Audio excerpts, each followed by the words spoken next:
Hello, my name is Mike, former lead maintenance engineer at San Joaquin Valley Rehab Hospital in Fresno, California. San Joaquin Valley Rehab Hospital is owned by a corporation, Vibra, that owns about 50 to 60 hospitals throughout the nation. The problems I'm explaining in these videos has nothing to do with the care that your hospital, that San Joaquin Valley Rehab as a hospital, will provide for you or your loved one. It is without a doubt one of the finest facilities, one of the finest places I've ever worked. The nurses, therapists, support staff are there for the patients. This is a problem between the employees and the administration. This is the problems that I've dealt with for 14 years. And I have told the company that it's wrong. What they're doing is wrong. And they do it anyway. So I'm taking it to YouTube and we'll see what transpires from here. The company routinely discriminates against men. And I say that without hesitation. It's hard for me to do so because I don't understand why companies do these kind of things.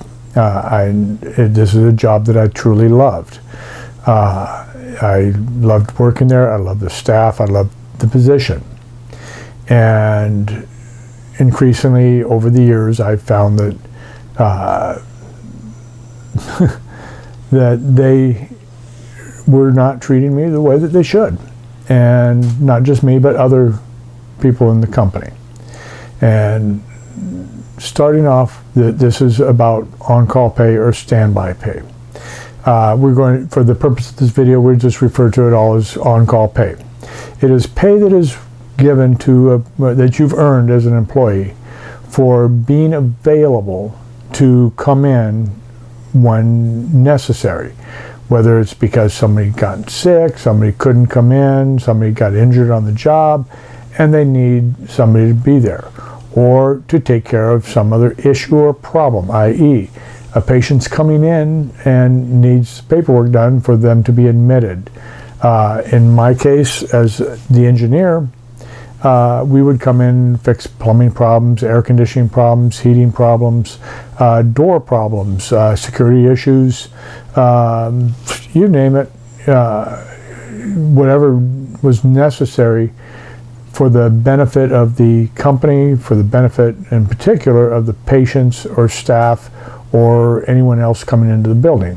My job as the maintenance engineer is to make sure that the building is always functioning as it should, regardless of the time of day or night. I could be called in at midnight, at 3 in the morning, on holidays, on vacations, while I'm in church, at robotics tournaments, just anywhere.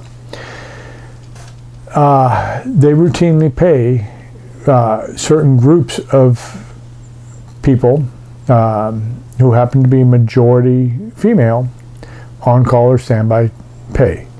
They routinely deny that same pay to male employees, myself. And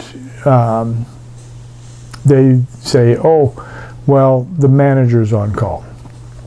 Manager never came in or seldom would come in. They called the manager. If they could get a hold of the manager would say, call Mike.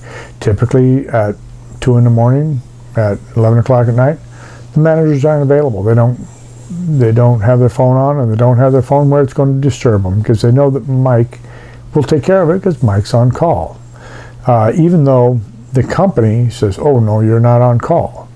It wouldn't be too hard to figure out who's on call. Everybody in the company, from the lowest paid individual all the way up to the highest paid individual, knows who comes in when a call is made.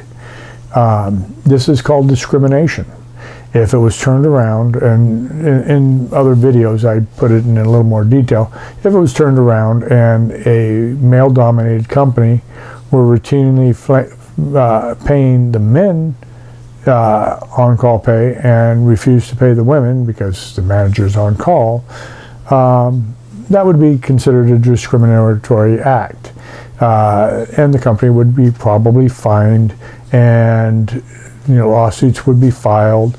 And that's kind of where we're at right now. I'm in the process of, I've already filed a complaint with the EEOC, the Industrial Labor Relations, and I have just signed up just earlier this morning for Department of Fair Housing, for Employment and Fair Housing in the state of California. That's where we're at. I'm not liking it at all, but that's where I'm at right now. There's other issues about discrimination. All of it boiled down to a female-dominated administration that routinely discriminates against men. And there's plenty more videos to come. At least, I would say, half a dozen to a dozen that I will be doing. Hopefully, I'm going to try to keep them shorter. In fact, the ones I've already posted, I'm going to see if I can't trim them up a little bit, make them a little shorter and a little more concise. I thank you for your time. Have an absolutely wonderful day.